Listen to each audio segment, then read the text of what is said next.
What? Oh, Yeah, there it is. Okay, yeah, it took yeah. a second. Took a Took a second. second. You'll Took get a there. second. Make your brain reach for it. uh, All right, I don't like that. yep. Well, I don't, I don't like that at all. speaking of things I don't like, All right, yeah, this is good. I like have you this. seen the trailer for Madam Web? Oh man, Sony really wants to keep that deal. Oh, we gotta keep that deal, bro. Bro. Oh, we gotta move. Oh Oh, don't put man. Spider-Man in it. Morbius 3 Oh already? man. Oh, dude. Already? We're morbing again for the third time? What to Holy you? What was shit. Morbius 2? I mean, was Craven not Oh Morbius God, 2? fuck! That's not even out yet, is it? Is it? Craven Did is it? Morbius 2. It is. It is Morbius 2. Like how he craved all over those guys. And now it's time to Madame Morb.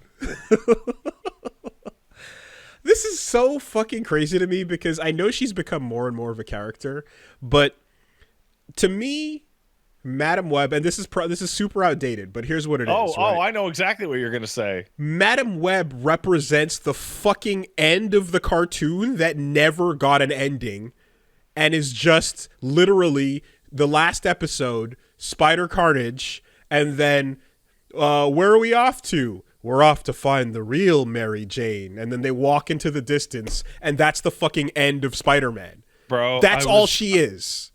I'm changing the baby, right? I'm changing the Sucks. baby. I'm cleaning up poop. Baby's laughing at me because he thinks it's hilarious that I got to change his diaper. And Paige goes from the living room, like, "Oh, there's a Madam Web trailer." And I'm like, "The old lady who sits in a chair and doesn't move? That's it. What?" So yeah, she has time vision powers, and she has some friends, and there's some guy that's wearing a Spidey type suit, and Oh man, I burst out laughing when I saw not God. evil Spider-Man. it's so rough. It's so fucking rough. Man, Yeah, Madam Bro, Morb coming soon. I mean, look, Sony knows they have they're clearly committed. We're building this up, whether you like it or not. We don't care how you feel. We're building this up. You know, I think it's incredibly brave to go, "Hey, everyone in the whole world hates every single part of Spider-Man is actually a magic spider totem man. Let's dive real deep on that in our movie. Let's take the stupidest part of Spider-Man that's ever existed and let's just dive really." Oh, it's so brave. the stupidest part and the character that represents like the worst fucking burn from that original series as well. Just a sour note of a character in her existence. You know, Wait, wait, Peter Parker, he got bit by a radioactive spider and it changed his, his biology, so he's a spider, right? No. He was chosen to be the avatar of the spider totem via some magic thing. Oh my god, it's the worst. It's the worst thing I've ever heard. It's so awful. It's so awful. And now that we know about the tech that the studios use for Batgirl and now Coyote versus Acme, it's wild to see shit like this actually hit the theater and not just get dropped for taxes. Well, it's fun that you mentioned that, actually. Are you up to date with Coyote versus Acme? So that story is one I've heard of. It's a complete movie filmed and in the can, totally done. They then decided, fuck this, we're gonna just write it off as a loss and not put it out. Therefore, fucking over anybody who worked on it. Yeah. And after pushing back, I believe, and then I don't think James Gunn said anything about it, but there was eventually okay, they're gonna allow them to shop it around to other publishers so that someone who's not Warner Brothers can put out a Warner Brothers character movie, which is wild and weird. So did you hear why that happened? Like why they changed their mind? Because it was illegal? No, that's come on. Come on, that's naive. That's like hilariously naive. Well, is it No, not? Is there not a case going on that they're being no, that's litigated after against? that came out after they had backed down already. No, the reason why is because Warner Brothers was having every meeting with every filmmaker and actor get canceled because people were going, I'm going to make a whole movie and you're going to just throw it away? No, I'm going to go somewhere else. So they had put themselves into the position of everyone was just going to be completely unwilling to make any more movies with them.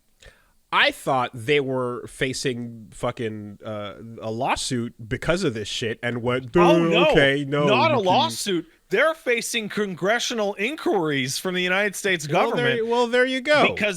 Because the U.S. government is looking at them going, this is the equivalent of burning down your house for the insurance money. Exactly. It is exactly that, actually. Yes. But that decision from Congress, from some Congress people, happened after they had already decided to back down and let it be shopped around. I thought it was a direct result of that. Okay. No. And now I don't know. Do you remember when we first heard about this tech? I believe the first time we caught this was with legendary filmmaker Uwe Boll. That's right. Always finding a way credits to secure funding for his next disaster piece. And it was like, but how? How does he keep getting to make the German movies? government would write off his whole movie. Every single time. It was always a loss. loss. By the way, that's why you don't see Uwe Boll movies anymore, is because Germany closed that loophole and he cannot actually get funding for his films. But like every one of those was all a write-off, and he just got to like sweep past it and get money for the next one, you know, every single time. And then still have a premiere, still show up to like, you know, Fantasia Film Fest where he was there for Postal, but still have it be considered overall a loss and then get paid back. That was a great experience. Insanity. That was transcendent because we're sitting in the film festival watching what might be like objectively the worst movie I've ever seen, which and Uwe is there. He's in the crowd and he's chatting with people and he did a Q&A and he was very likable and very charming. And there's a part in the movie in which he's being interviewed as Uwe Boll about how does he keep making money. And so because I found all this Nazi gold. Yeah. Like as a goof. Yeah. As you're watching what everyone in the theater knows is a fake movie that exists to defraud the German government, and he knows, he's like telling you and he knows that you know that it's a fake movie in the movie, and then he gets up and like, hey everybody, woo, how'd you like my fake movie? It was so weird. What an experience. It was the closest thing to being at the opening of a Chris Moltisanti film. when Chris Moltisanti from The Sopranos wanted to be a Hollywood film writer, being at like just a criminal like film opening. You know, it's like, what if you got to hang out with Nathan Lane at the fucking premiere of Springtime for Hitler? Sure, yeah. Like, you're there, like, this is it. This is actually, it's going down. And I want to say after that he went on to make Dungeon Siege or so. He did. That wasn't even his last tons one. Of garbage, man. You know, before they finally closed that shit up. But yeah, so that's what it is. And you know what kind of sucks too is that like the premise. Do you know the premise for Coyote versus Acme? So I don't. But I'm gonna guess based off the name of the film that Wile E. Coyote is suing Acme because it did not allow him to kill the Roadrunner. Because all of their products keep hurting him. That's great. That's great. It's a great. It's a super good premise. Yeah, he's suing Acme Corp because all of the shit always hurts him and fucking backfires, and he's like, "This is bullshit," you know. Super strong premise. Like I totally want to see that.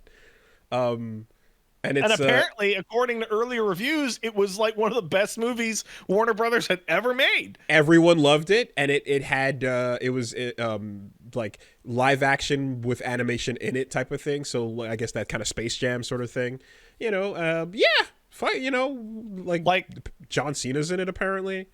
listen, everyone in Hollywood is like a secret lizard person that eats children and spits fire and acid, and they're all psychos. But people who go into acting and directing and writing probably at some part in their deep monstrous core do want to actually make a cool thing.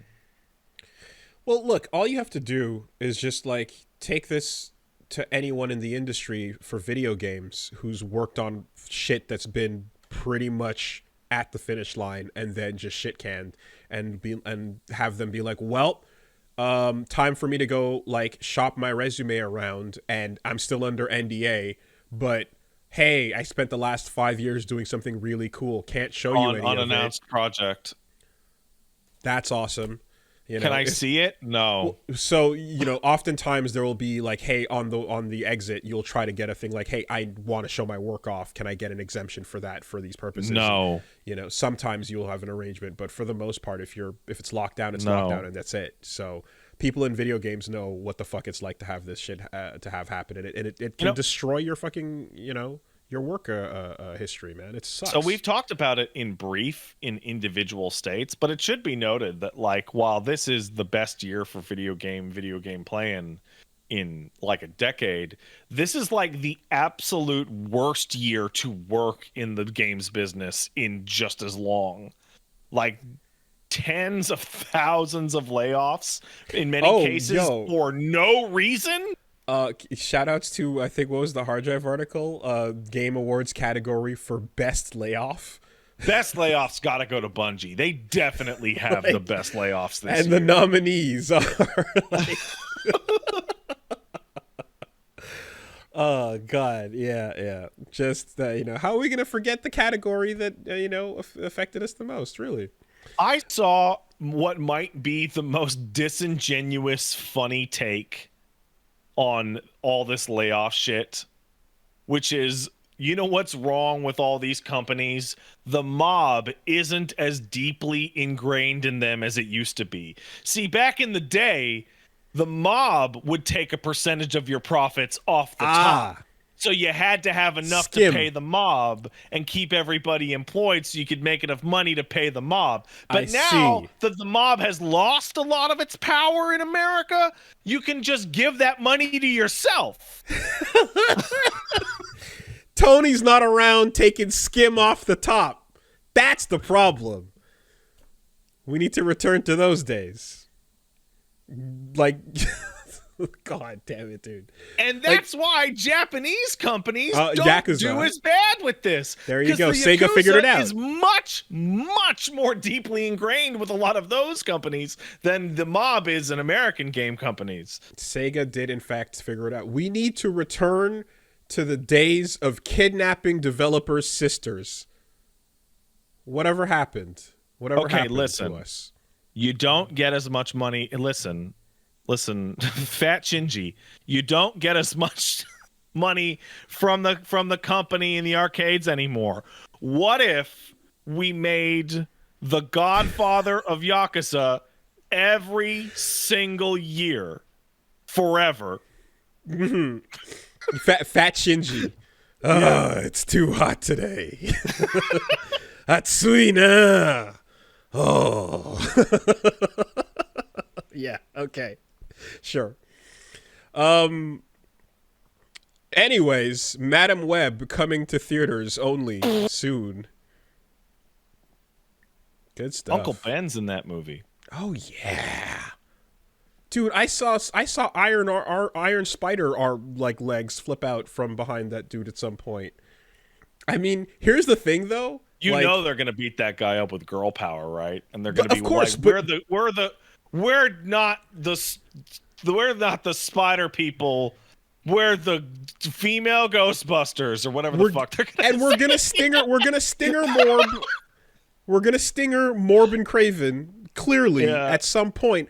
But what I need is the screenshot of the moment inevitably where she's sitting in her web chair and has the goofy goggles on Oh to man. become the Madam Web, though. And then Morbius and Michael Keaton will just be in the room We need the floating because shots, their you know. VFX is not done. She's set up to be the oracle of this universe. You know what's happening.